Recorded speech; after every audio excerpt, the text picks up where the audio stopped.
part of this because it's somebody that you all tune into almost nightly. It's Ted Koppel, and it's Nightline.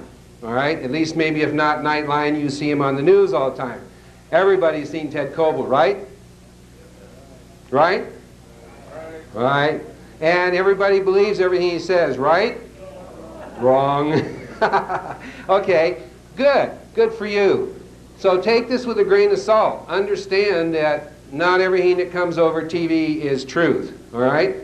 In the first place, somebody a long time ago, 2,000 years ago, a very wise man that started the Christian movement said, what is truth? It's all relative, okay?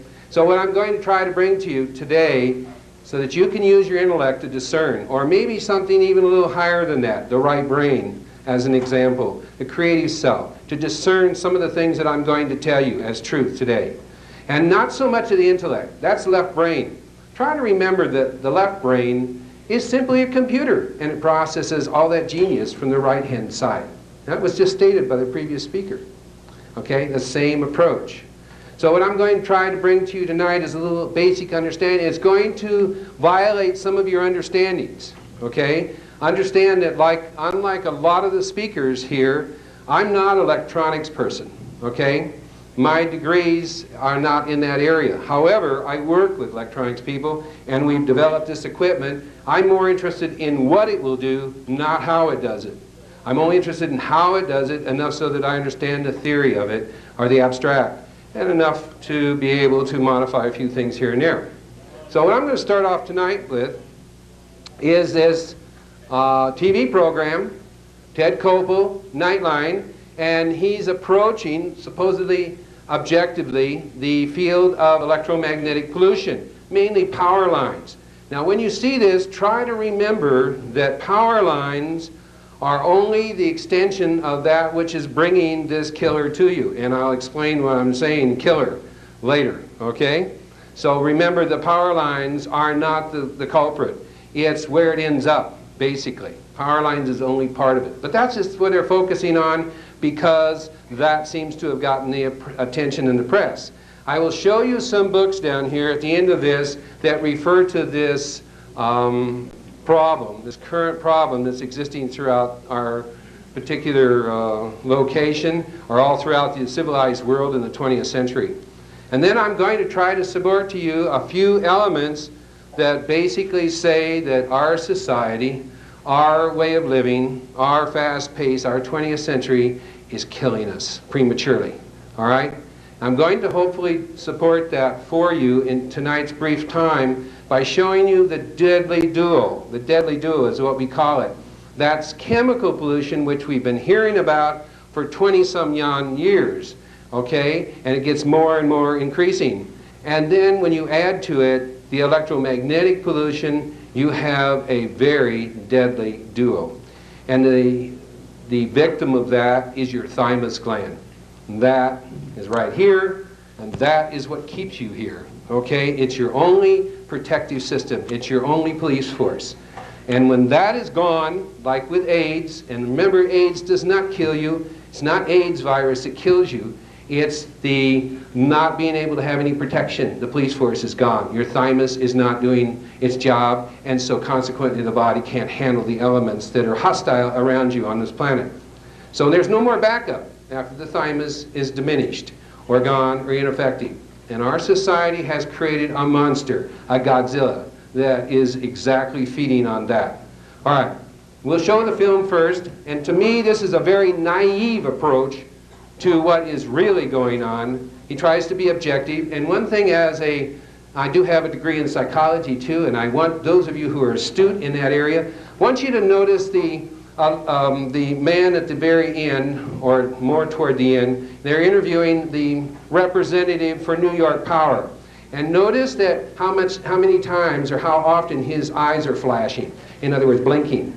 This is a study, I'm not going to go into it tonight, of either direct line or being very nervous about a situation and not confident with what you're saying. And the eyes go like crazy. You know, they're twitching, both eyes. Notice compared to Ted Koppel and the other author of the book and so forth, Currents of Death. just as a comparison. This is something that in psychological studies is kind of interesting. Okay, if we can, let's roll that film and turn some of the house lights down. Thank you.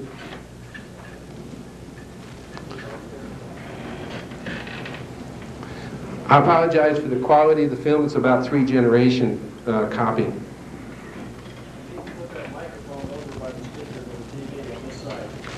It's over there on that monitor. Turn up the volume, please. Oh my goodness. Our grandparents and great-grandparents feared intuitively. Back in 1892, as hotels began equipping their rooms with electric lights, management had to put up signs to calm the guests. This room is equipped with Edison electric light. Do not attempt to light with match. The use of electricity for lighting is in no way harmful to health, nor does it affect the soundness of sleep. Well, maybe. For quite a few years now, researchers have been trying to nail down conclusively whether there may not be some impact on the cells in our bodies from the electromagnetic fields generated by transmission lines, toasters, electric blankets, or for that matter, video display terminals. There is some evidence to suggest that low-frequency electromagnetic fields may, in some instances, cause cancer. Obviously, what's so disturbing about that possibility is, as Dave Marish reports, our almost total involvement with and dependence on the very electricity that could be harming us. From the day Ben Franklin first captured electricity from a thunderstorm, through the days Thomas Edison invented 1,001 practical applications for it, Americans have loved electrical power. How often the farmers of the valley, cut off for years from the advantages of urban life? How often the villages and cities and factories of the valley? By the 1930s, projects like TVA were bringing electricity to virtually every American home and business. Placed within their reach, they find electricity, cheap electricity, and they hasten to make the most of it. Today in 1990, we're still making much of electricity. More than 2 million miles of power lines crisscross our country, and each one of them carries with it its own electromagnetic field. That's a fact of life that some people find frightening. I feel now that I look at the electric companies as if people look at the tobacco companies. Sharon Webster looks out the window of her home in the historic Old Town section of Alexandria, Virginia, and gets chills of fear. The electric power lines just outside have filled the front rooms of her house with high levels of electromagnetism. In this neighborhood, the rooms in which the children have been sleeping have readings that are approximately 10 to 40 times the level at which David Savitz, a noted epidemiologist, has found a doubling of the rate of childhood cancer. Savitz's study, which convinced Sharon Webster to move her daughter from a front to a back bedroom, is the second to compare levels of electromagnetic power and the risk of cancer in children. Both studies showed the same results. What we do is we identify a number of children who have developed cancer and a number of healthy children, and we send people out to look at their homes in terms of trying to estimate the magnetic field exposure in the homes. And basically what we found is there was a pattern in which children who had developed cancer lived in homes that had higher exposures than healthy children did. By 1986, 15 of 17 studies of people heavily exposed to electromagnetic fields in places like southern New England, Maryland, Louisiana, Texas, Colorado, Washington, Canada, and England showed evidence of a heightened risk of cancer. What makes this doubly disturbing is that electromagnetic field sources are literally all around us. Electric and magnetic fields come from a variety of sources that include power lines, both high voltage transmission lines that run cross country and local power lines that deliver power right to our homes. They also come from wiring in the walls of our houses and from appliances. And the electromagnetic fields from these sources do have power. Power Floric demonstrated for us with 2 batteries, a wire, and a compass. If we insert this battery to start the current flowing, you'll note that we can influence the direction of this compass needle by simply holding the wire over the needle. The wire generates a magnetic field, and the magnetic field interacts with the compass needle and exerts a force on it. What could turn out to be a multi-billion-dollar question is this: does the energy that moves the compass needle adversely affect human health? For years, conventional scientific wisdom answered no. Well, the argument used to be that fields can't possibly do anything. They can't heat tissue enough. They can't break chemical and molecular bonds. But what experimental scientists have begun to discover is that down at the molecular level, they can change the way in which processes at the surface of cells operate. That can in turn change the way the insides of the cell operate. True, says Dr. Morgan's colleague, Dr. Indira Nair, but change may not equal harm. A lot of the work that has been done in the science of how electromagnetic field acts on the body has been done on cells of the body in the laboratory. And it's hard to say what the results that are seen on the cells mean for the whole body. There might be mechanisms in the cell that cancel out once the cell is in the body, so that you do not see the effect in the body, but you see it in the solitary or single cell. But Dr. Nair says she's seen evidence electromagnetic fields might affect human heart rate, the central nervous system, and the potential risk of cancer. That worries her, and it worries utilities like the New York Power Authority, which built this 280-mile transmission line to bring power from Canada to the New York City area. The line cost $670 million, including $2.6 million in lawsuits, and the cost of special fencing, like this near Herkimer, New York, designed to keep school children away from the power lines. Should you be taking steps to keep your kids away from electromagnetic fields? Even the experts disagree. I moved my son's bed from one corner of the room to the other because there was a power line coming into the house at that point. I haven't considered it worth the effort so far. That may change as more evidence comes in, but at this point I'm not doing anything. While some scientists debate whether 3 more years of studies or 10 will be required to define the electromagnetic danger, critics, including citizens living in the shadows of transmission lines, fear that America's love affair with electricity may have already produced an unintended tragedy of enormous proportions. I'm Dave Marish for Nightline. The potential danger from electromagnetic fields is making millions of human beings into test animals. That from author Paul Brodeur. Prudent avoidance is what engineer Granger Morgan advocates, and utility executive James Cunningham says the concern over power lines may be real, but the danger isn't. You'll meet them all in a moment. This is ABC News Nightline. Brought to you by both the EPA and the Department of Energy to send a representative to appear on our broadcast, but they declined. Paul Brodeur is a writer for the New Yorker magazine who 20 years ago was the first journalist to alert the public to the dangers of asbestos. His newest book, Currents of Death, charges that there has been a cover-up of the dangers from electromagnetic fields. Granger Morgan is head of the Department of Engineering and Public Policy at Carnegie Mellon University. He's written a major paper for the U.S. Congress on this issue and testified on the subject on Capitol Hill just yesterday. Also testifying was James Cunningham, a senior vice president for the New York Power Authority. He heads a task force on electromagnetic fields for 17 of the country's largest power systems. Mr. Brodeur, we might as well begin with you and give it your best shot. What is the danger? What is the cover-up? The danger is that hundreds of thousands, perhaps millions of Americans are living in homes and working in buildings that are close to not only high-tension, high-voltage power lines, but also ordinary electrical distribution wires carrying strong current, which give off strong magnetic fields. And the hazard is that more than 20 studies show that these fields are extremely hazardous to human health. For example, 3 studies show that children living in homes near wires carrying strong current We're talking now about ordinary wires, high current wires that can be seen strung on telephone poles, are dying of cancer at twice the expected rate.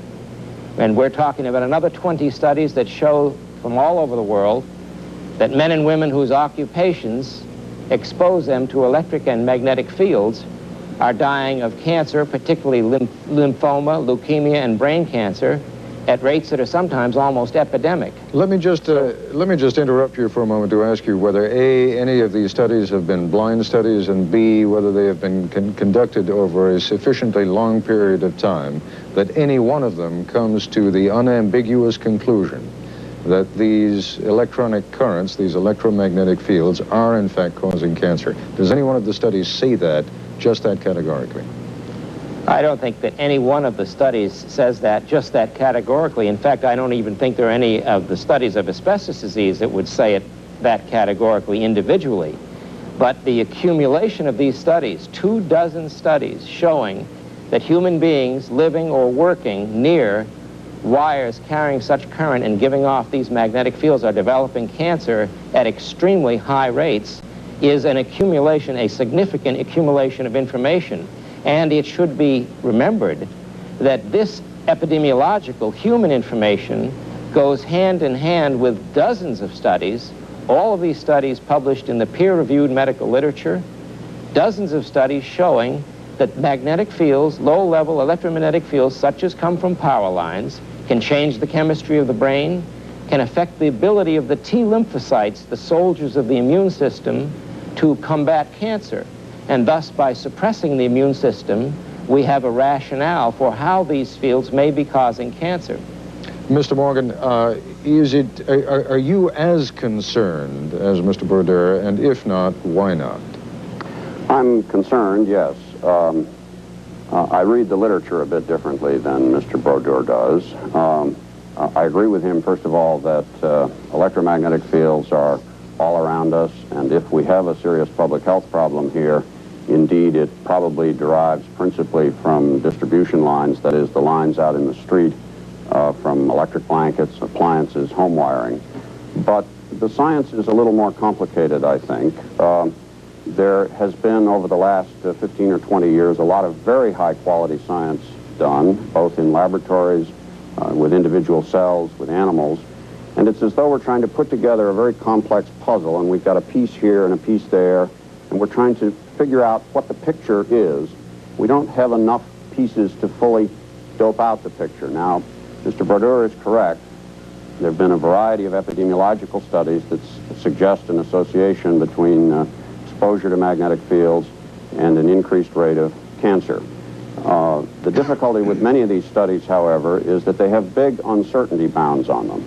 And most of those uncertainty bounds include the possibility that there is no effect. The fact that there are a fair number and that the number is growing certainly is a basis for concern, but I think most scientists, when they read the literature today, are not yet prepared to say that there is a clear demonstrated effect. That does not mean that we should be ignoring this issue. All right.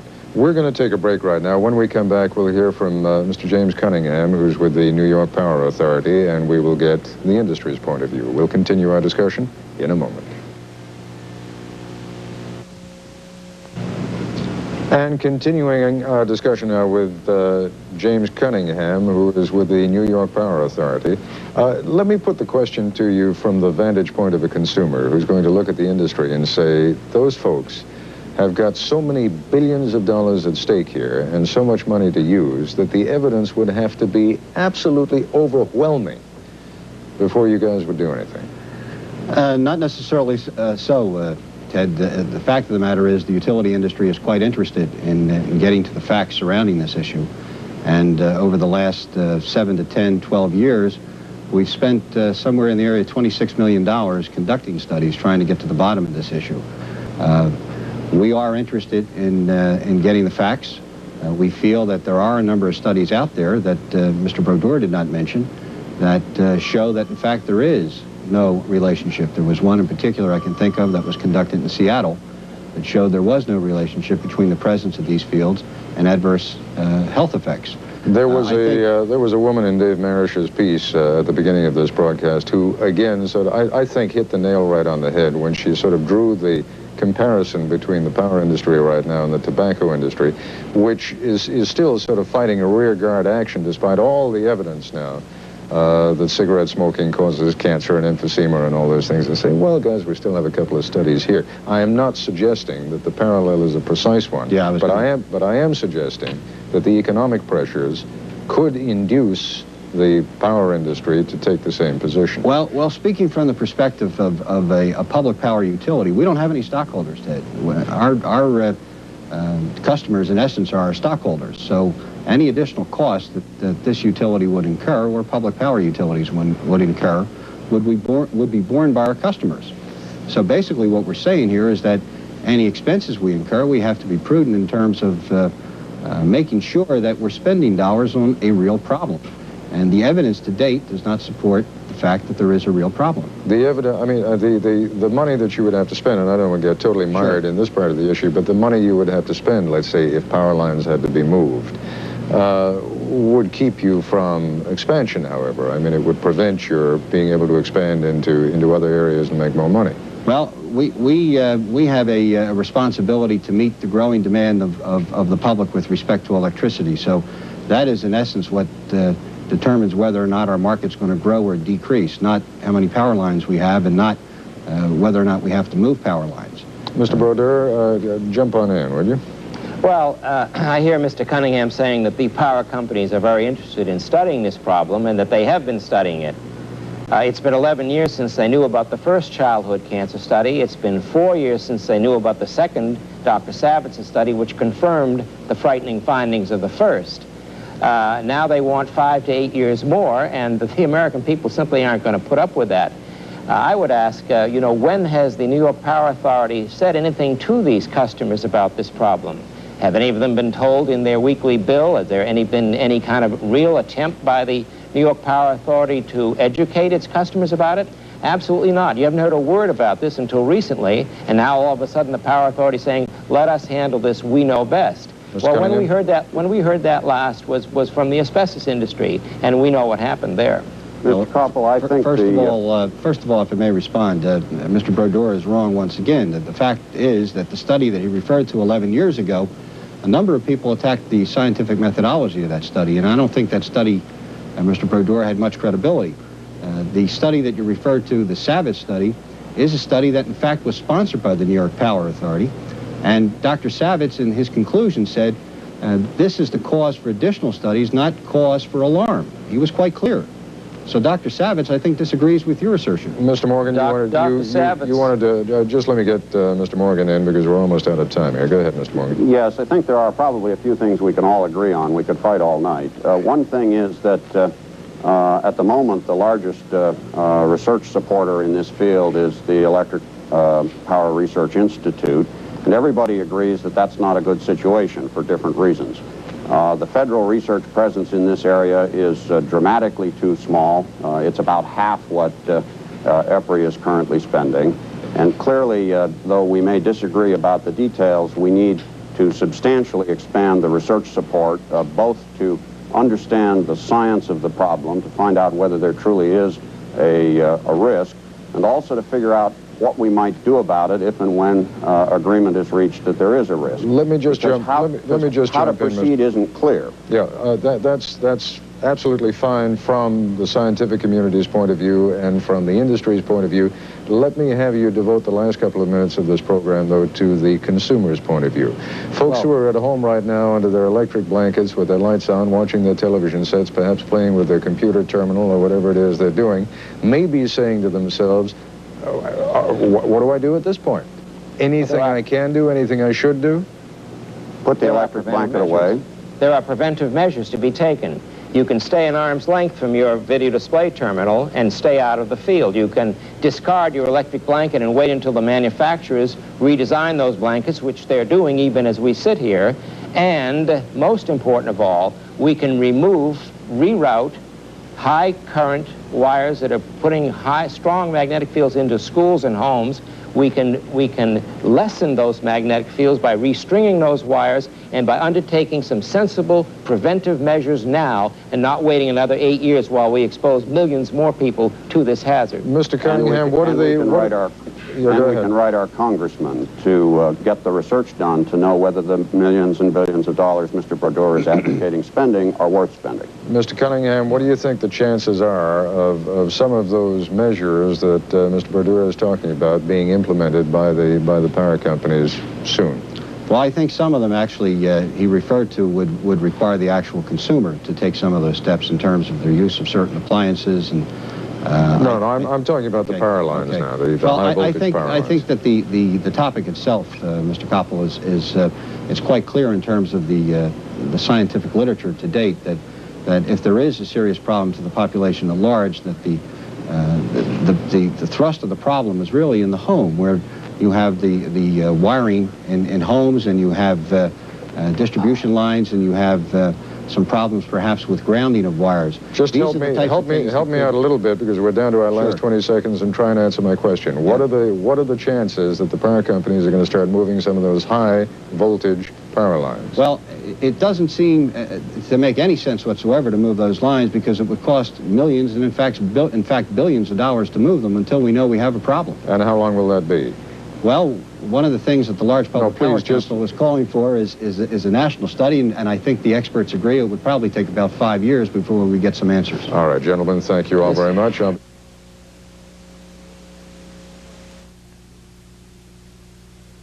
wanted to show that so that you could see the so-called authorities in the field. Now, with the time remaining, I'm going to demonstrate to you, as I promised.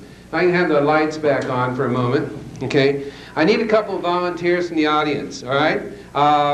One to hold my mic and one to do the demonstration. So if I can have somebody, okay, yeah? And somebody else to hold my mic, please. Okay, thank you. You consider yourself pretty healthy? Okay. Pretty healthy. You work around electricity a lot? Yep. Okay. Would you hold the mic? Okay. Sorry. Okay.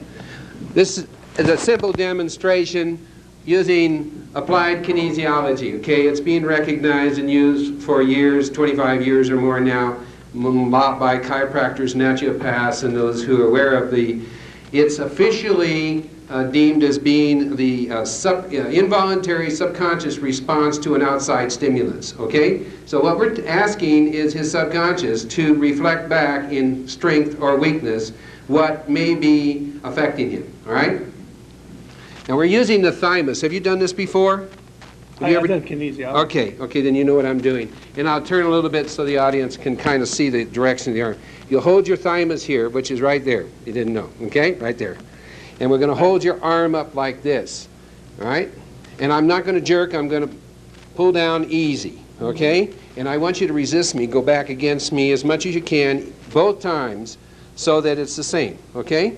All right, resist me. Now this gives me the general strength level of his thymus, okay? Which is not terribly strong, as a matter of fact. Okay, because I have some that you could swing on their arm. All right, now what I'm going to do is, this is not plugged in. Yes, it is, okay? It's not drawing any current right now, all right? And this is your receiving side, so just make it real simple. I usually wrap this around. If you'll just do that, that's not hurting you, is it? Huh? No. Okay, so let's test him again with that, okay? Like this. This is just old copper wire, okay? All right? It's still holding about the same, wouldn't you say? Yeah. Okay. Now I'm just going to put a little current. This bulb doesn't use a whole lot, okay? Now pay close attention, because we're going to do the same thing now. Well, I know you're strong, so I want you to resist me as much as you possibly can, okay? I'm just going to use one finger. There's no trickery here, okay? Resist me now. Are you resisting? Try it again. Resist me as much as you can.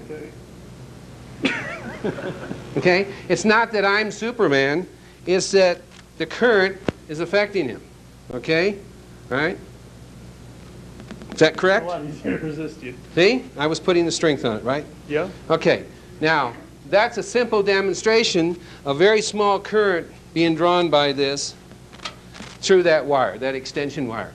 Now, you say, oh, well, it was hanging on him. I don't go around wire hanging on me. Okay. Let's just take the cord like this around, okay?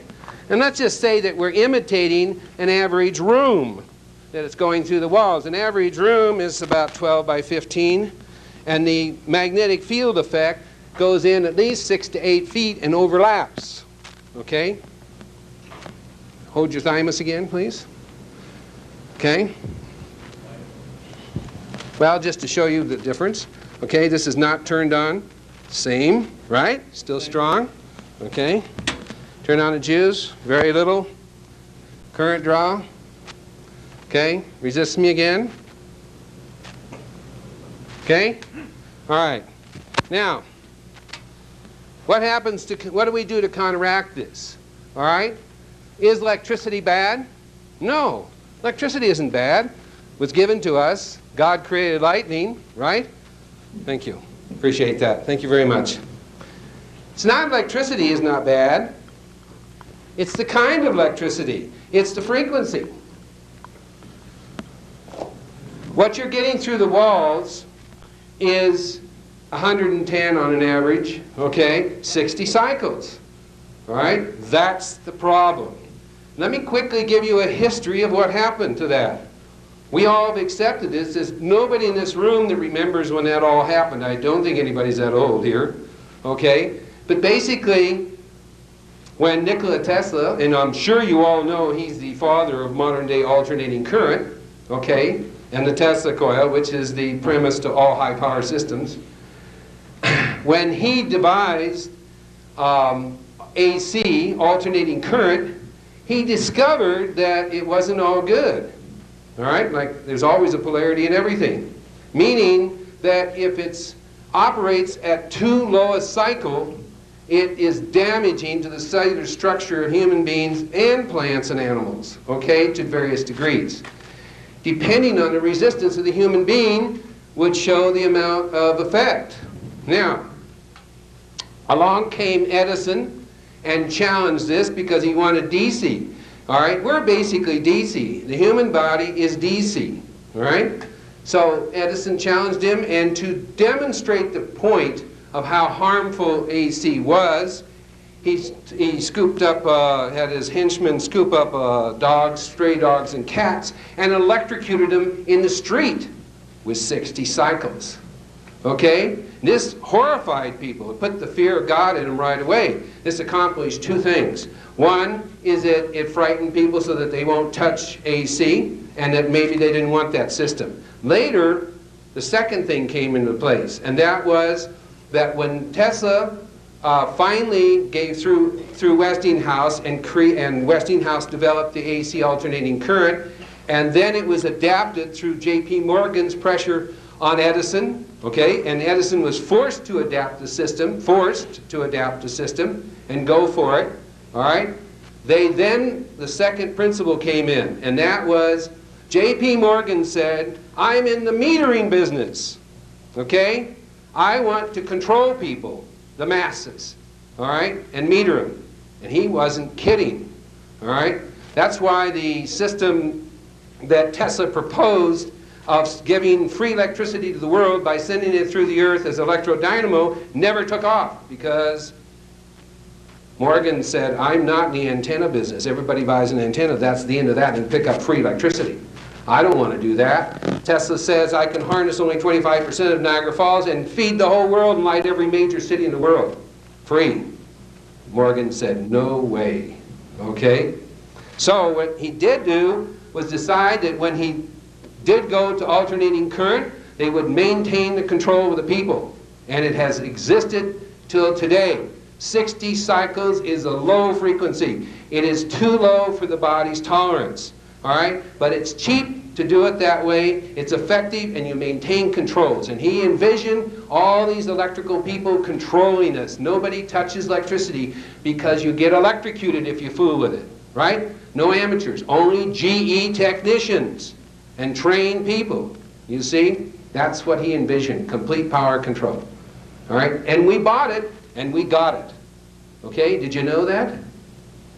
Okay. Now, what is happening here is that via the electric chair, we use electricity to kill human beings. What does it do? It burns the surface of the skin because of resistance.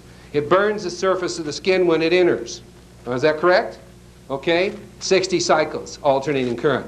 It also stops the heart, damages the nervous system, and destroys the brain activity, okay, in various different degrees. Why does it do all this? Is electricity bad? No. Why does it do this? It does it because the cycles are wrong. We can't tolerate that low a frequency, okay? 60 cycles is too low a frequency.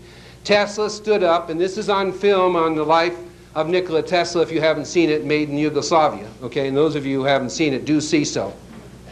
He stood up on stage. Because of this, they were accusing him of creating the electric chair and all these other things that were freaking people out with AC, okay? All the fear. So he stood up on stage and he illuminated him, or excuse me, he had a generator that created 1,000,000 volts, and he fried a steel rod, okay, with this 1,000,000 volts passing through it, just vaporized it. And then he took the one handle and he went over and grabbed a hold of the other one. And what happened? Nothing, except that his energy field expanded out, and the photographs of this show him with about a 6-foot aura that you could visually see and could be photographed, extending out from the body. Why? Why didn't it damage him? 1,000,000 volts. It wasn't just amperage. It was the fact that it was high frequency that he was demonstrating. High frequency, high voltage. Okay? All right, that's what the Tesla coil generates. Now, if you bring up the frequency, you can even go to DC. Okay? But if you bring up the frequency, it matches the human body. The higher the frequency, the more compatible it is to the human body. And tests show that in electric medicine. All right? That's what I'm trying to get across here. Now, real quick, for the time remaining, I'm going to have to speed this up. I'm going to show these slides. Or I was going to show them. Okay.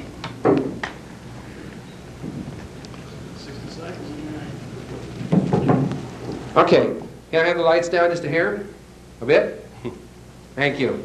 Okay. This is our logo, and this is a simple illustration to show what we're about. We're trying to integrate high-tech technology, if you wish, with the old knowledge of nature, incorporating light, sound, form, natural elements, sunlight, and so forth. And here it's, can I ask you to flip that when I ask you to? And here it's demonstrated here in this drawing. Next. No, this one right here. That one. Thank you. Creation is not something that you should take for granted. If we don't go with the modality of creation, we go against it. If we don't work with it, then it starts to backfire on us. We create the Godzillas. Okay, next. The incredible machine is what we are. There has never been anything created to compare with it in mankind's technology, left brain approach to the intellect, and I don't foresee in the immediate future we will be able to surpass it. It does things that we can't even comprehend. We're only utilizing 10% of the brain right now at genius level. If you get into the right brain, there's 90% you're not even using. Next. We're star stuff. We're part of the stars. We're cosmic beings. We're much more than the physical. And we're electrical. First, before anything else, we're electrical. If you do anything that changes your electrical field, you are setting a pattern that is physically destructible to the human body and at all of its levels. Next thing. This is the kind of environment we're going to end up in if we don't change some of the things that we're doing. Now, for 25 years, we've been hearing about chemical pollution. It's in the water. It's in the air. Brother, all you got to see is downtown Denver in the middle of summer. Okay, it's there. It's garbage. It's in the groundwater. It's in our food. It's everywhere is pollution. It's chemical pollution.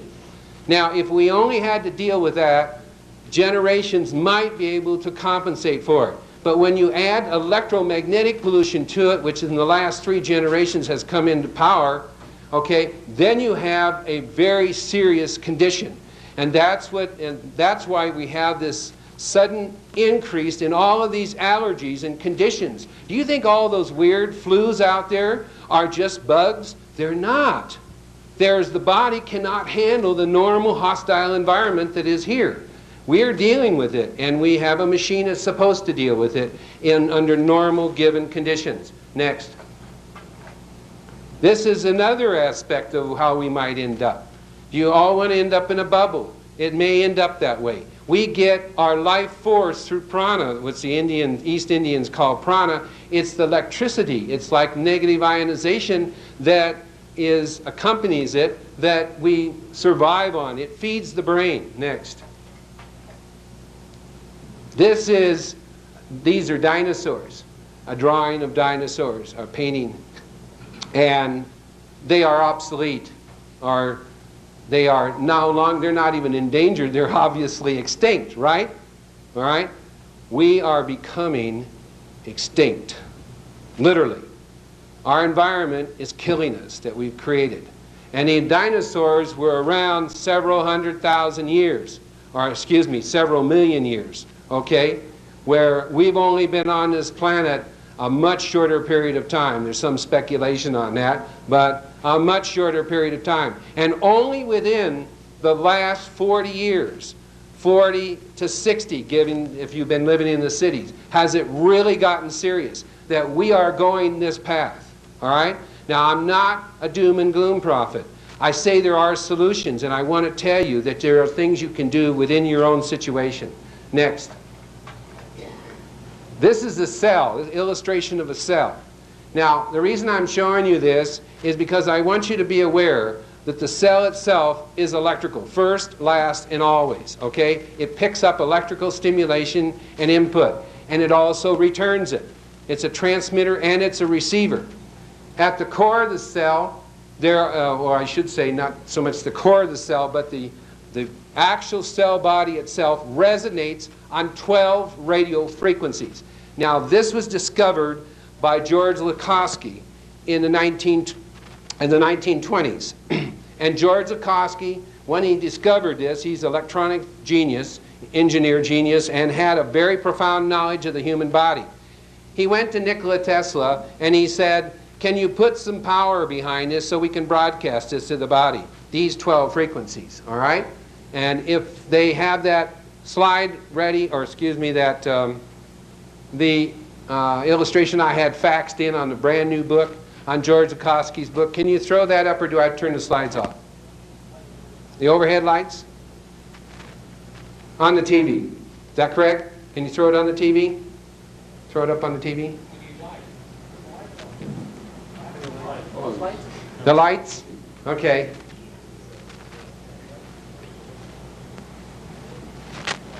There you go. Start with the first part of it, please. That shows the title. This is George Lakosky's Secrets of Life, the front cover. I just had this faxed in because it just went to publishing and I didn't get the books in time, so I had to have it faxed in. Can you see that? It's being covered up. Is somebody... the front cover first. There you go. Secrets of Life. That's been around for not a long time, but sometime as underground press through Borderline. And it's just gone just this year to a normal publishing of it, and it's in paperback version and is now available, Secrets of Life. And as you see there, as you move over, it's the first inside page is all, and then the Secrets of Life, George Lakosky. And then the next thing is the illustration of the lady there. Now, this is a very old photograph, black and white. And so here is they only use tumors, cancerous tumors that obviously you could photograph with a camera, not the ones inside, but externally. And this lady had a very obvious facial tumor, okay? Oh, my time. Okay, this had a very obvious facial tumor, and if you move to the next photograph, if you'll shut that off for just a moment, thank you. This is a few weeks later and a few treatments later, okay, of that exterior tumor. Not only was the tumor gone, it dissolved itself, but it didn't leave any scars behind. And the only thing, there was nothing that touched this lady. She just sat in front of the machine. And that machine has been modified. And that's what I'm going to demonstrate to you today. This machine up here I hope I can run over okay. Okay. This machine up here is the newest version of it, and it's taken me 15 years to develop this. I had the old machines, and this new one is called ESV, Electrospiral Energizer.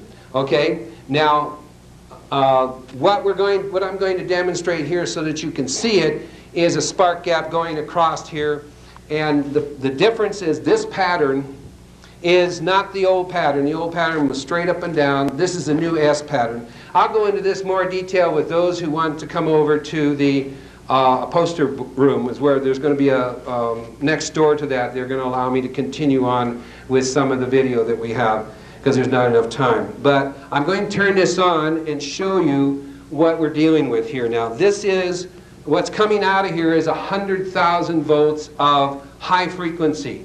And it goes in as AC, and it's converted to DC, and we have an AC-DC plug here, and then it's pumped up through transistorization and miniature Tesla coils in alignment, and it's the latest in you might say, Japanese technology and circuit, and then it's added up to here, and you're going to see it on here.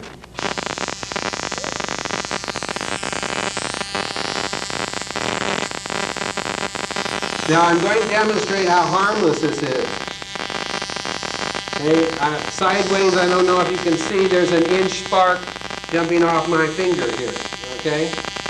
The reason I can do this without it really bothering, there's just a little tickle when it, not even feel like a pin press, is because it's very high frequency. That's the secret. We were able to get it up to an extremely high frequency, approaching the invisible range of light in radio frequency.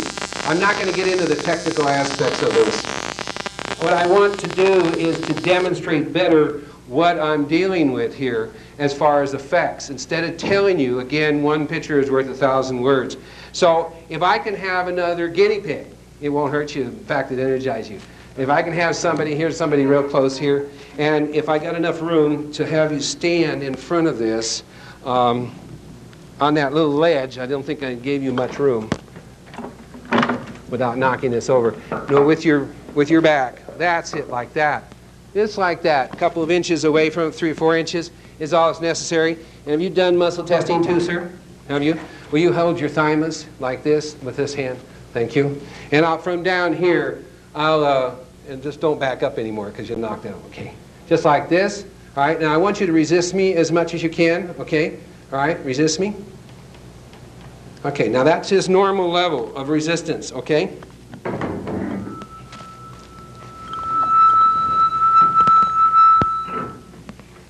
Oh, pull the wall up.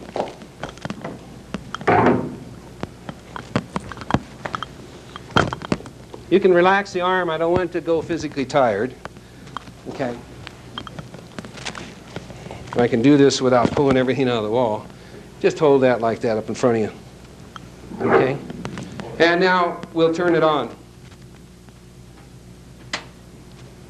Okay? No, I'm sorry, with the other hand just in front of the thymus here. Just like that. Just like that. Okay, good. Now, will you resist me again? He was really nice and strong, more stronger than the other men. Okay? Resist me? Okay? Wherever you're at. Okay? You tell the difference, sir? You bet. Okay. All right. Now, let's get him back up to where he was again. Okay? It weakened him a little bit. Hey? Can you feel the difference? Okay. Now, I'm going to turn this on. Okay. I'm going to turn it on for a bit here. Okay? And can I get a volunteer for to hold the mic for me? I don't have enough hands. Thank you.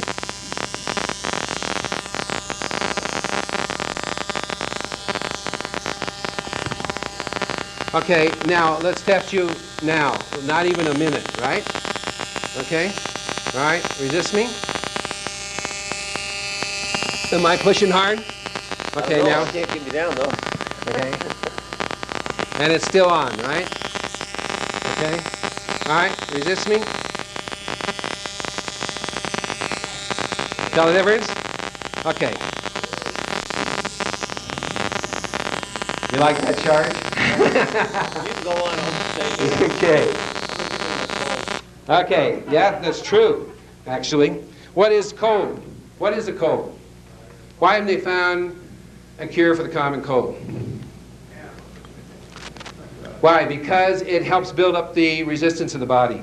When you're exposed to too much negative elements, too many negative things, then you develop the cold. It's usually stress. You need to turn it back on. It's already opened up that one side. Did it? Yeah. Go ahead. Turn it on. Did you all hear that? His sinuses were plugged. On the left side, it's been plugged all day long, and I haven't been able to even breathe out of it. And I can get air through it already.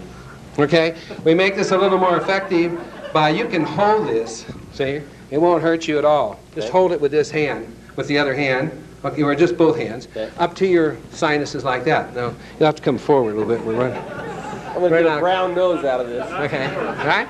Won't hurt you a bit, okay? Now, actually, using this device is not the only way to go. We have a direct treatment, which I'm just going to give you enough of this to show you, because this is all 12 of the frequencies, okay? So I'm going to change here just a minute, and just to show you, if you'll hold it flat in your hand, of one hand, like that, that's it. Now I'm going to take it off as it's going, okay? And I want you to note here, if you'll hold it down so they can see it a little bit, okay? That's 100,000 volts going through my little finger there, my index finger. Okay, so, yeah, so no biggie. Then we'll just put this on, and you can see the, okay. And this is what he really should be doing for direct sinus application, okay? And just right like that, and then go underneath the nose a little bit, and breathe that in. You'll smell the ozone, is that correct? Very, very good for inhalation, okay? Now, in just a few minutes of this, and this actually replaces the violet ray. How many of you know about the violet ray, the old Tesla coil violet ray, and you saw that demonstration with the antique stuff? I went through all that 15 years ago, the same thing. And violet ray is a little bit harsh on the spark in. Some of you probably noticed that. If you touch it, you get, it's a little bit harsh, right? This isn't, right, sir? No. No. And it's because frequency, not, because actually that old violet ray is probably only producing about 30,000 volts. The maximum you'd ever get out of that would be 50,000, what it's supposedly rated at. This is producing 100,000 at the pattern, and by the time it goes through here, maybe we're losing a little bit, but it's much softer. You can even go over your eyes, sir, with your eyelids closed, and if your eyes are tired from all this exposure stuff, having the eyes open too long and so forth, it's very relaxing. It's the only part of the body that you have to move it. You can't keep it in one place because it will irritate after a while, even this soft one. Okay? I haven't had anybody complain about this one, but the violet ray does. Okay? Any improvement? Definitely. I can breathe out of both sides of my nose. Right. Now you can do this with the violet ray. You can do this with the violet ray, and it isn't that fast. Anybody in this room, especially the man who has antique stuff, have experienced this, and they know for sure themselves, they'll tell you, it doesn't clear up the sinus that fast. It takes a little while, maybe 15 minutes if you're lucky. If it's really plugged, you might have to go longer. Okay? You enjoying that? I am. All right, thank you very much. Now, Thank you. okay, show and tell. All right, now, this is not the only thing, and going back to the slides again, real quick, if I can. I'm running over. Am I getting in trouble? Okay, I felt like I had that liberty because of the one before me. I think it's unplugged, Evan. Okay, are we in? Oh, no. Are we out? I really want to show you the solutions, and unfortunately the other takes too long. Okay, next, please. Now, this is a blow-up of the cellular structure. And in the International Psychotronic Association, which most of you probably were members of or aware of, about 10 years ago, I attended that, and Bob Beck and others came to some very dramatic conclusions at that particular conference in Golden, Colorado. How many of you attended that? Okay, all right. And one of the conclusions was that the cellular structure was of a crystalline material. Anybody remember that particular discovery? Well, that's what they've ascertained. that it's of a crystalline, a biological crystalline material. Meaning, this is what's incredible, meaning that the cell is both a transmitter and a receiver. Now, previous to that, next slide, okay?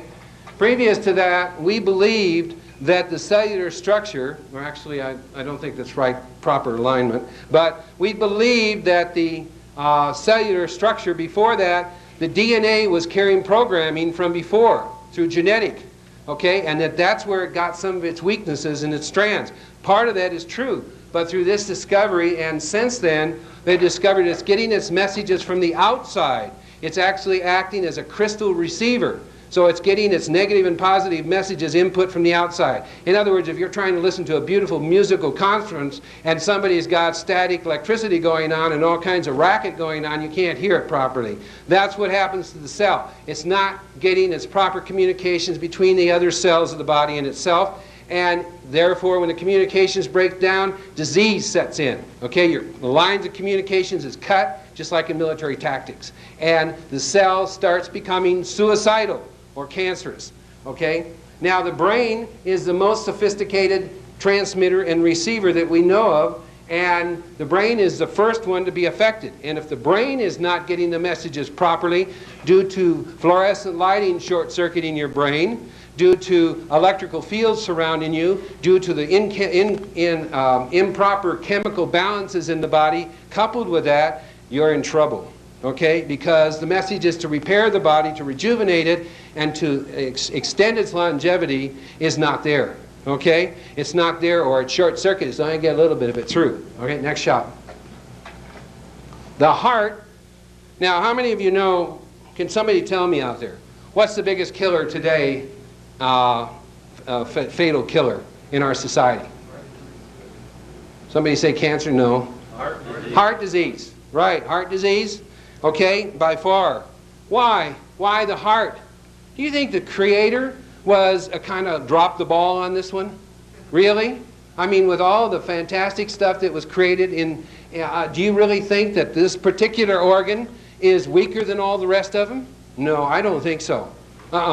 Because if you were the Creator, would you do that? Would you create a Mercedes and put a Volkswagen engine in it?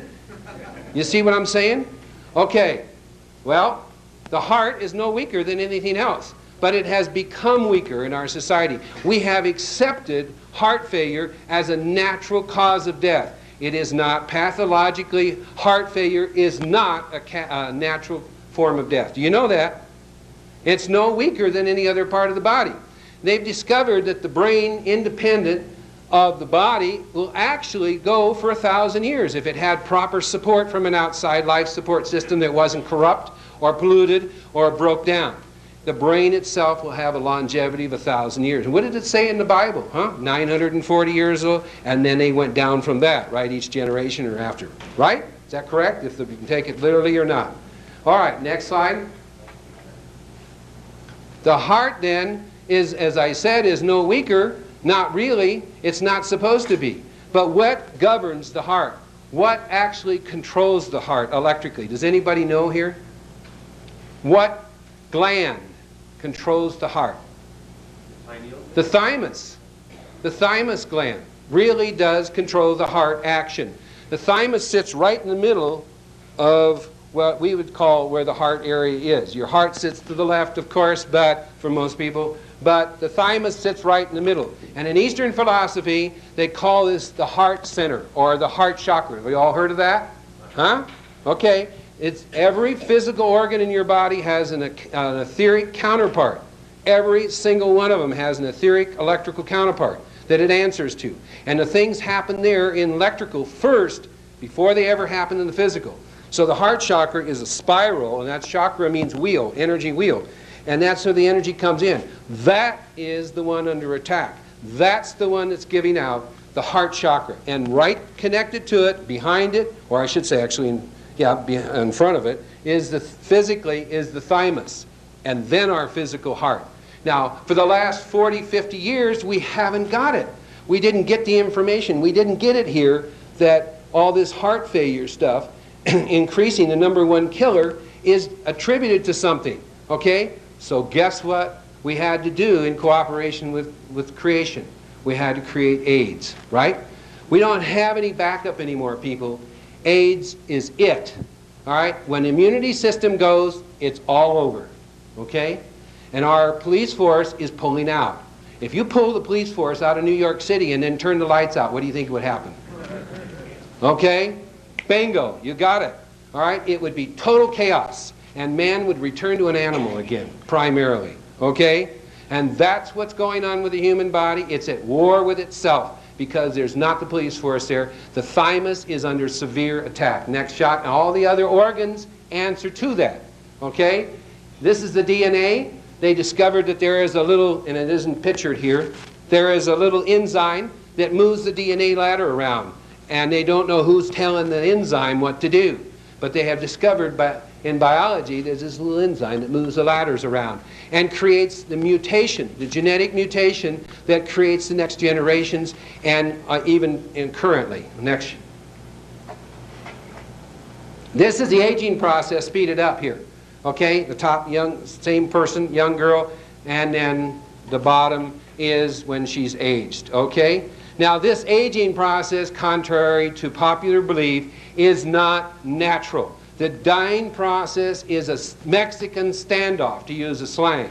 That's what it is. It's a Mexican standoff. It means that if you're dying faster than you're rejuvenating, you're going to show up like this. Okay? The hair starts to gray, the muscles sag in the face, the lines come in, you get a little shorter, the body starts to malfunction.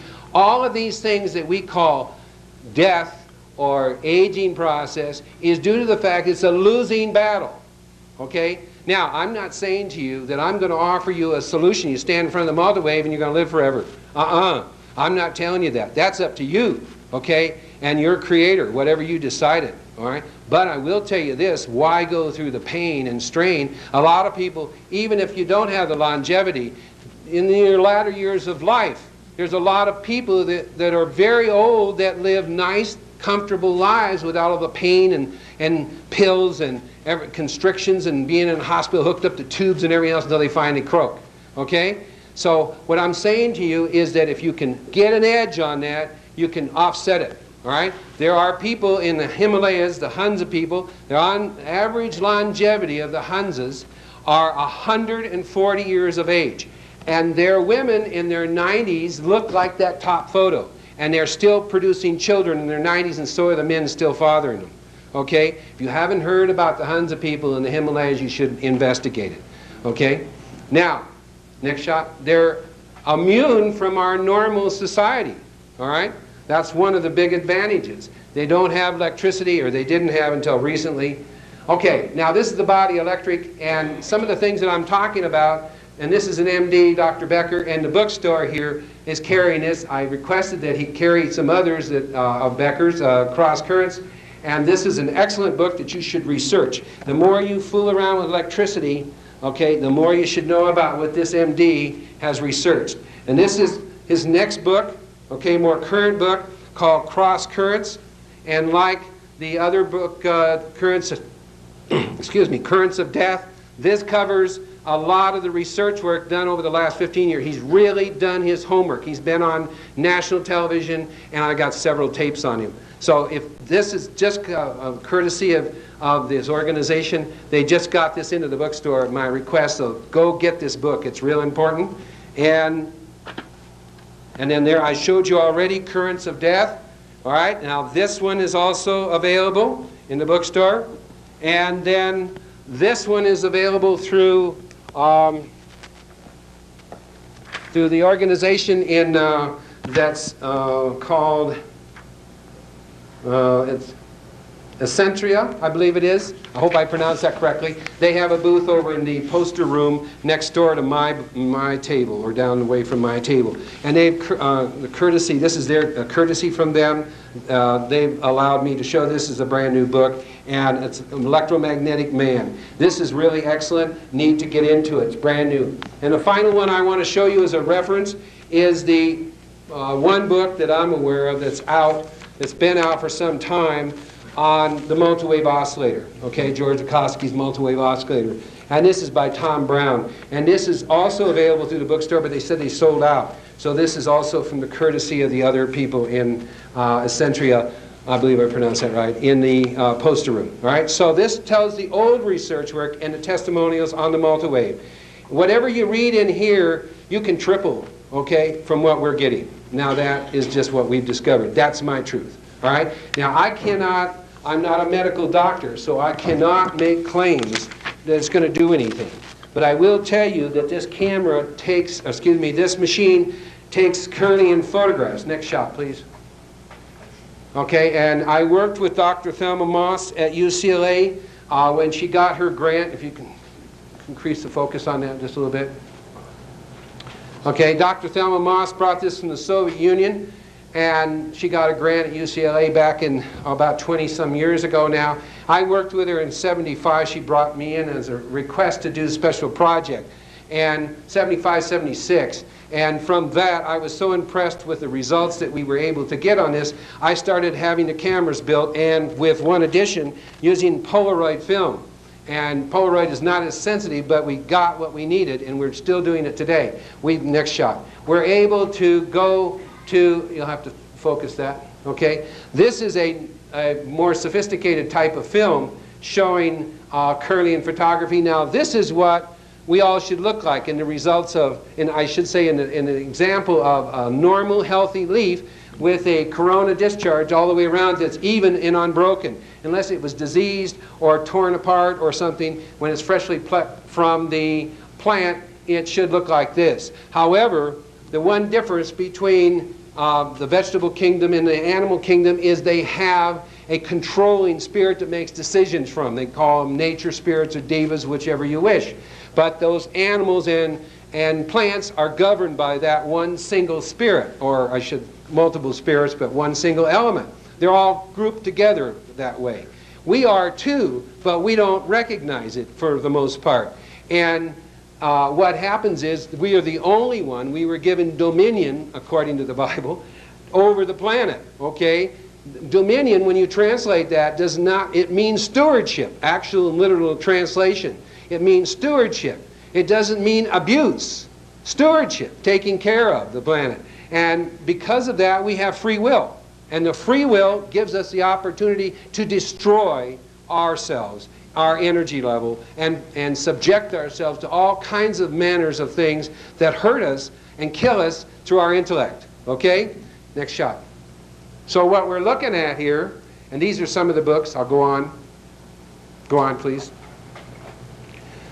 This finger pad, this is the index finger of Uri Geller, the famous Israeli psychic. I'm sure all of you have heard about him. You remember him bending spoons. And I'm sure there's a lot of you say, oh, he's a showman and he's fake. They proved him fake. Do you believe everything you see on television? Do you believe everything you read and hear? He's not a fake. Believe me, there's hundreds of thousands of people throughout the world, mostly children, that are doing this. This was why I was brought into UCLA, to prove that this phenomena was real. Could be photographed, could be demonstrated, could scientifically be proven. What is coming out of that distorted fingerprint, and because it's distorted because he's sending this telekinetic energy at a distance to start a watch clear across the table, is that fireball.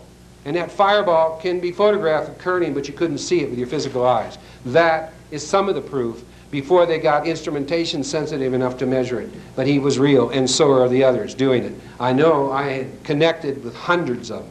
Next shot. This is my son, who, and this is backwards, unfortunately, Christopher Kennedy and myself. He's on the bottom and I'm at the top. And these are the early Kirlian photographs showing a normal, healthy condition. I still look like that today. Next shot. This is some of the early equipment in a briefcase built in using the old violet ray as a source. Next shot. And this is a chart, and this was developed as a self-analysis chart. So you might working in 75 and 76 with Dr. Bernard Jensen. He's the father of iridology, brought it to this country. And from his iridology chart, if you recognize that a little bit, we modified it and made it a chart for the Kirlian, and it has been proving itself out for the last 10 years primarily to about 85% accuracy. Okay, I won't go into that. You can do it later, and I am set up to take photographs later for those who wish it. Okay, next shot. Okay, this is a sample reduced down of the charts and after the discernment has been made. The people have color-coded their own brakes. And you see here 2 stages. The upper stage is the electrical conscious stage. We take in a normal beta state of mind. And the second stage is what we do is challenge the thymus with a lasered crystal, okay? And with that, we're able to overload the circuit, okay? And by overloading the circuit, you see this laser at 1.5 milliwatt, okay? We got a copyright on this process, and it's called crystallase. And what we do is we put a perfectly optical crystal in front of it, like this, mount it, okay? And in perfect alignment, it drives, it drives the laser beam through the crystal and then comes out the other end, over here into the body, okay, where you do touch the almost the surface, right to the surface of the skin. We originally created it for the use of electric acupuncture or laser acupuncture, and then realized that we could go right into the organs with this to energize the circuits. One of the things that we found is deficient with treating people, and I have to be careful when I say that, for the electrical body, okay, is that the condition wouldn't always hold. There were chronic cases that would go back to what they were doing before. They would go back to the exposing the wrong kind of thinking and so forth. So with chronic cases that didn't always hold for long periods of time, where I wanted something that would cause that circuit to strengthen. And I discovered that the laser light itself, the helium laser, was too gross, just like 60 cycles. It's too gross for the human body to enter the body. However, by modulating it through a quartz crystal, okay, in perfect alignment, what happens is that it modulates the frequency so that the body will accept it. It speeds up the process or increases its frequency. So then we could back up the treatment with this, and it would strengthen the circuit, okay? Now it can be used by itself just to strengthen the body, or it can be used separately. Now, next shot. The second photo here, can you back up to that one again? I want to emphasize one thing. The top photos are a lady, you're going to see her face here in a moment, and the top ones show that she's electrically having all kinds of malfunctioning. However, her second stage shows a real good, strong constitution, rejuvenation. And that's why we challenge that second stage with the laser through the thymus, okay? And all of you seen my thing I'm wearing here is that this has been lasered and it retains the energy. This is not a piece of jewelry. This is an energy device that we created. It's an ankh, and it's been lasered. And after it's been lasered, it holds it. And we have proof of that through photographs and such. It holds it indefinitely. So that's why I'm wearing it. It acts as a shield. That's why I wasn't afraid to stand in front of the television or any other kind of electrical field. Even with him, you could have muscle tested me and it would have reversed it. Now, the second stage is with one of these held over the thymus, not with the laser on. Next shot. A couple of weeks later, all we did with this lady is have her wear this, and that's all. This is her photograph a couple of weeks later. The second stage is extremely strong as it was in the first stage, and the electrical has come around. It shows a very strong constitution as we normally would expect with the laser crystal held, and the electrical has replaced those holes, filled in the damages that have been done. Next shot. We've done this to thousands of people. We've done this for the last 15 years to shows all across the country. We do health shows, we do all kinds of shows. And we just got through completing the one that was done here in Denver, the Eco Expo, all right, to show them what environmental effects are having. This is the lady, our normal photograph. Next shot. Okay? This is two lefts and two rights put together. You flip the negative. Okay, this is psychological studies. And as you see, there's quite a bit of difference. The one on your right is her left brain controlling the right-hand side of the body, okay, which is under terrible stress. It's stressed because of the environmental factors and a lot of psychological stuff she's going through. The right side looks more androgynous and has a lot of strength. That's her creative female side, okay, her creative, female, intuitive, spiritual side, you see? So what the object is to balance those two, and that's what we were after, and that's what we did with the photographs. Next shot. Okay, and there's lots been written about this. It came out in the 60s. Next shot.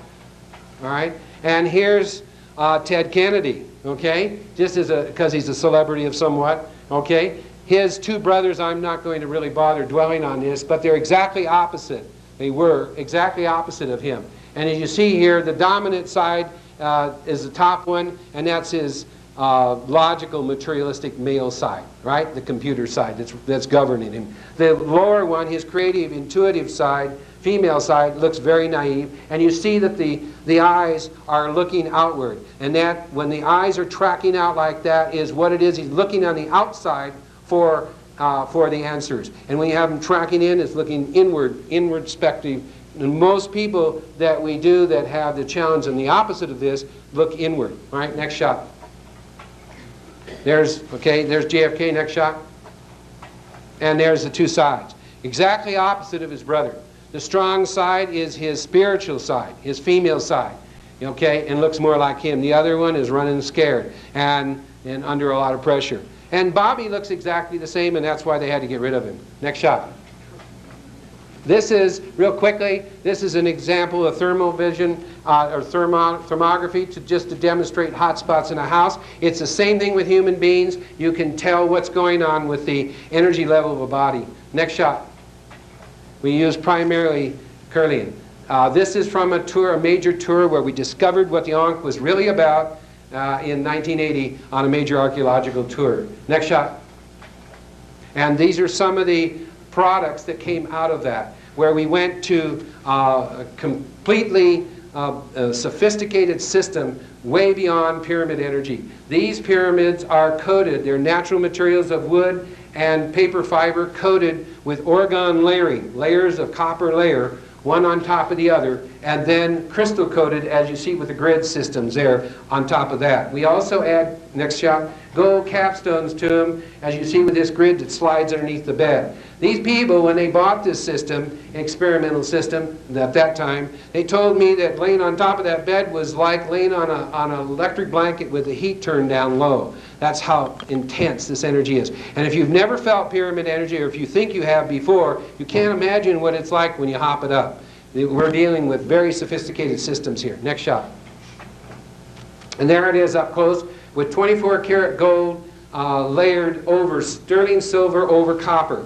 That encompasses the layering effect, or dissimilar metals. I'll go into that individually with you. Next shot. And the capstone is the most important of the whole pyramid. Now this is using somebody that I studied with or worked with side by side for about 10 years, Dr. Fred Bell, in developing some of the aspects of pyramids. And these are his systems here, which I'm testing to school children. They were gold-plated on their heads, and they test very strong in school systems. We're quite impressed with this. Next shot. Especially with children who have problems and they have to put them on drugs. It quiets them right down. This is the more sophisticated system with the gold capstones, and he's a chiropractor. And you see the arcing, and we're using it on a chiropractic adjustment table. And what this chiropractor, he went and bought, and underneath too, okay, and he bought this system. He had it specially ordered after he saw the results of this. Both Kirlian, it would change the Kirlian almost immediately, and he would check the vertebrates that were out, and the ones that were out electrically on Kirlian, and when he would also register on Kirlian, and also by checking down the back, he noticed that only a few minutes of being under this system, and the vertebrates would move back. Now, I physically watched the skin ripple as the muscles would contract and pull the vertebrate back into place. Why? Because vertebrates are circuit breakers, and they go out when the system is out, okay? And you put them back in, it solves the problem for a while, and then if you're doing the same thing, it goes right back out again. So we're after the solution to this. I've worked with an awful lot of chiropractors with these systems using Kirlian. Next shot. Okay, here's another view of it. This man's a physicist from San Diego State University. Next shot. These are some of the head pyramids that replaced the old ones. These are orgone layered. Next shot. And I won't identify this man, and chances are you can't identify him by looking at him. He's an AIDS victim in Sedona, Arizona, and he's not there anymore, so I don't have to worry about it. But the point is, he was given only 3 months to live by his doctor. I created a sophisticated system. I threw everything at him: the laser and his thymus, the multi-wave, color therapy through quartz glass and gold. The whole everything I had, I threw at him because we didn't have anything to lose, and he wanted it. Okay? They said he only had 3 months to live. He was experiencing just simple colds were putting him into almost paralysis, and he's still alive today. That was 3 years ago. Okay? Next shot. And this is a gold pyramid in the Midwest, next shot, of a whole house. The Wilhelm Reich's book on Oregon energy, next shot. Okay, just some reference material. And we're making these pads. Now these are for people who'd rather not fool around with pyramids or let anybody else see them with pyramids because they go, oh, pyramids. Okay, so we created these for elderly people in rest homes and so forth, and they work magnificently. They're Oregon layered, they have gold plate in them, they also have crystal sand in with the layering, and on and on. So there's lots in these little pads, and they really bring the energy up fast. So they're 3 times more effective than the old Oregon blankets because they're using copper, silver, and gold, and crystal, and layers of wool, and so forth. Next shot. More, okay? All right, this dog had a displaced hip, or actually, they were hit by a car, unfortunately, a big old lovable thing, and they were going to put it to sleep. And they just couldn't bear to do that, so they put a plastic piece in its hip. Well, that only solved one part of the problem. When I met these people, the same people you saw with the grid system underneath the bed, and so the dog come out and he dragging the leg behind. And he said, well, that's it. The vet said that's the best he'll ever get. Okay? And I said, okay, well, we got nothing to lose. So we put this pad on him, and that was a week later I came back, and the dog came out running down the driveway as soon as I got out of the car to greet me on all 4 legs and jumped up on the back legs, you know, standing on the back legs to greet me. I couldn't believe it myself, and all we did was put that pad on him. Next shot. This is the pad. This is my partner, Sandra Sitzman, and she's demonstrating our blankets and here in what's inside. Next shot. Okay, I'm featured in Dr. Serge King's Pyramid Energy Handbook way back in 1975 and some of this early research work. Next shot. And a tie between crystals and pyramids. You don't recognize me there because I got long hair and a beard. Some of you might have seen me on TV probably 10, 15 years ago. Okay, I did a lot of specials on Wide World of Adventure, In Search of, and PM Magazine and so forth. Did some special features. I'm still one of the educational Encyclopedia Britannica did a science documentary on our work. Next shot. I'm using the aurimeter there, which is one of our devices that we measure the energy field of the body. Okay, next shot. Okay, the crystals. And here I just use this illustration of the crystal skull because I want you to know that we are crystal. Our bodies actually respond to crystal. We are a crystal, and we respond to it in that respect. Okay, that's enough. Thank you very much. Or let me just go on one more here. Okay, okay, those are this one I want you to see this real quick, that this is the actual normal photograph of the lasering process going on through a crystal. This is a normal 35 millimeter photograph showing it in the first stage in 1 minute as it starts to absorb it, and 3 minutes down the line, and it burns out the whole photograph. Thank you very much. I know I'm way over time.